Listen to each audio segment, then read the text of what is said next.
Hello everyone, मेरा नाम doctor Jitendra Kumar Sharma है। आज हम पढ़ेंगे मध्यस्थता सुलह अधिनियम 1996 जिसके अंतर्गत अवार्ड के बारे में।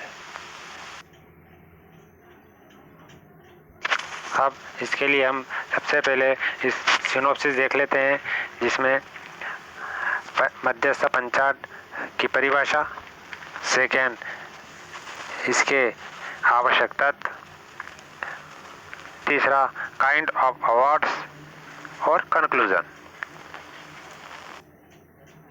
सबसे पहले हम इसकी डेफिनेशन के बारे में चर्चा करेंगे, जिसमें बताया गया है कि मध्यस्थता पंचाट की परिभाषा, डेफिनेशन ऑफ आर्बिट्रेशन अवार्ड, जिसे धारा 2 के सब क्लास 1 के सब क्लास सी में बताया गया है के अंतर्गत अंतरिम पंचाट भी है। इसका मतलब यहाँ पर यह है कि इसे एक्ट के अनुसार कहीं डेफिनेशन नहीं दी गई है, अवार्ड की कहीं परिभाषित नहीं किया गया, बल्कि यह बतलाया गया है कि पंचाट में अंतरिम पंचाट भी सम्मिलित है। अब आगे इसी में हम देखें रेसल के अनुसार, तो उन्होंने अपने बताया कि पंचाट को वैध होने के लिए आवश्यक है कि वह अंतिम, निश्चित तथा संभव हो तथा उसमें संदर्भित या समर्पित विषय वस्तु का विनिश्चय पत्र हो, संदर्भित विषय वस्तु के अतिरिक्त कुछ न हो। इस प्रकार मध्यस्थता पंचाट पक्षकारों के द्वारा चयनित न्यायाधिकरण के द्वारा अंतिम या अंतरिम निर्णय या विनिश्चित पंचाट है। पंचाट यद्यपि एक संविदा नहीं होता, परंतु उसका उद्भव संविदा में होता है।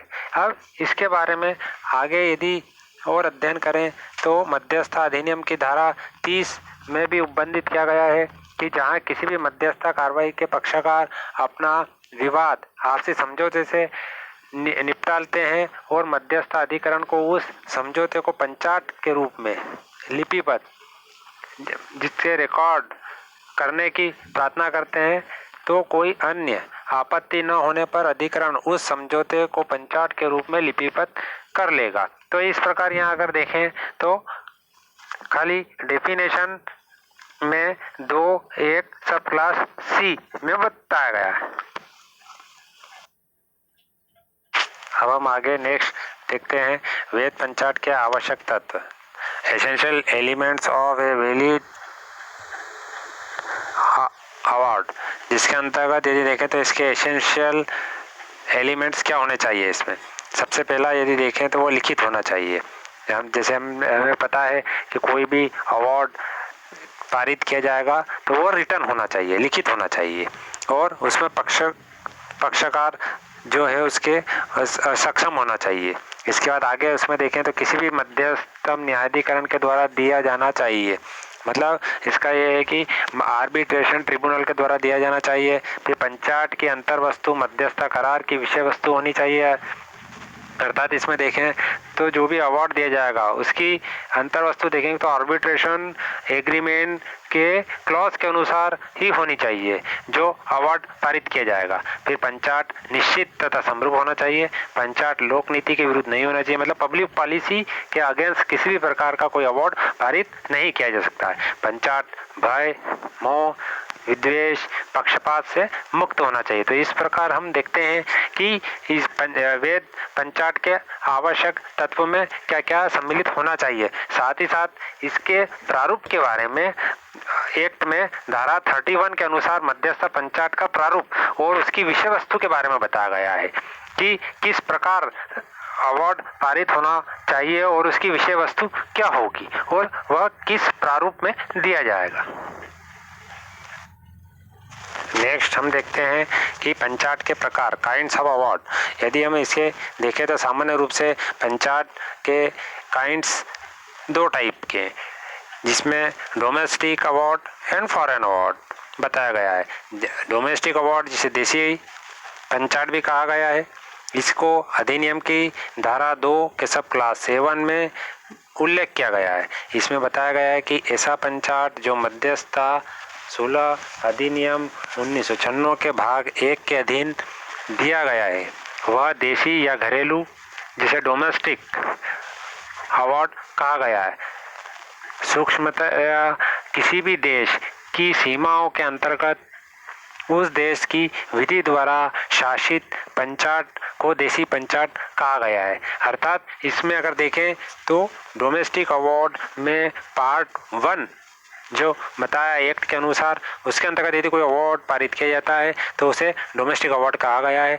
सेकेंडली देखें फॉरेन अवार्ड, जिसे विदेशी पंचायत कहा है, तो ऐसा पंचायत जो मध्यस्थता एवं सुलह अधिनियम 1996 के भाग 2 के अनुसार न्यूयॉर्क कन्वेंशन अथवा जेनेवा कन्वेंशन के अंतर्गत दिया जाता है, वह देशी से विपरीत उसे बोला जाएगा विदेशी पंचायत कहा गया है, वो देशी अवार्ड नहीं होगा। अगर देखें तो उसमें भाग 2 आया है, तो इस वजह से जेनेवा और कन्वेंशन जो अवार्ड है वो आया है, तो उसे विदेशी अवार्ड कहा जाएगा। और एक विदेशी पक्षकार एवं विदेशी विधि की मान्यता वाले पंचायत विदेशी पंचायत कहे जाएंगे। तो इस प्रकार हम देखें तो मोटे तौर पे हमें 2 प्रकार के अवार्ड जो है दिखाई देते हैं। नेक्स्ट इसका देखें यदि कंक्लूजन, तो हम सामान्य अपने शब्दों में हम ये कह सकते हैं कि मध्यस्थम पंचायत आर्बिट्रेशन अवार्ड एक इस प्रकार का अवार्ड है जिसे माननीय न्यायालय में सिर्फ प्रवर्तन या जिसे कहते हैं इनफोर्सेबल कराया जा सकता है, जिसे मध्यस्थता सुलह अधिनियम की धारा 36 के अधीन भी मध्यस्थता के पंचायत को वही विधिक महत्व प्राप्त है जो न्यायालय की डिग्री को है। अतः पंचायत का निष्पादन न्यायालय की डिग्री की भांति ही हो सकेगा तथा उसमें न्यायालय के आदेश की अलग से कोई आवश्यकता नहीं है। मतलब जिस प्रकार आर्बिट्रेशन का जो अवार्ड पारित किया गया है उसे सिर्फ एग्जीक्यूशन के रूप में ही आगे प्रवर्तन न्यायालय के द्वारा किया जाएगा। और यदि इसी में देखें तो सेक्शन 35 भी कहता है, 35 के अनुसार पंचायत का निर्णय अंतिम और पक्षकारों के प्रति बंधनकारी होगा। मतलब अगर यदि किसी ने अवार्ड पारित किया गया है आर्बिट्रेशन के द्वारा तो वह अंतिम होगा और पक्षकारों पर बाउंड किया जाएगा। तो इस प्रकार हम यहाँ देखें और यदि किस केस लॉ की स्टडी करें तो इसमें लॉर्ड एल्डन ने वुड वर्सेस ग्रिफिथ के बाद में भी अभी कथित किया था कि मध्यस्थता के द्वारा दिए गए पंचायत को पक्षकारों को स्वीकार्य एवं ऐसे करार कहा जा सकता है जिसकी शर्तें किसी भी तीसरे व्यक्ति के द्वारा विनिश्चय की जाती है। तो इस प्रकार हम कह सकते हैं कि आर्बिट्रेशन अवार्ड जो पारित किया गया है वो आर्बिट्रेटर के द्वारा दिया गया जो फैसला है वो दोनों पक्षकारों को मानना है, बाध्य है और न्यायालय के समान वो डिग्री का रूप है। Thank you.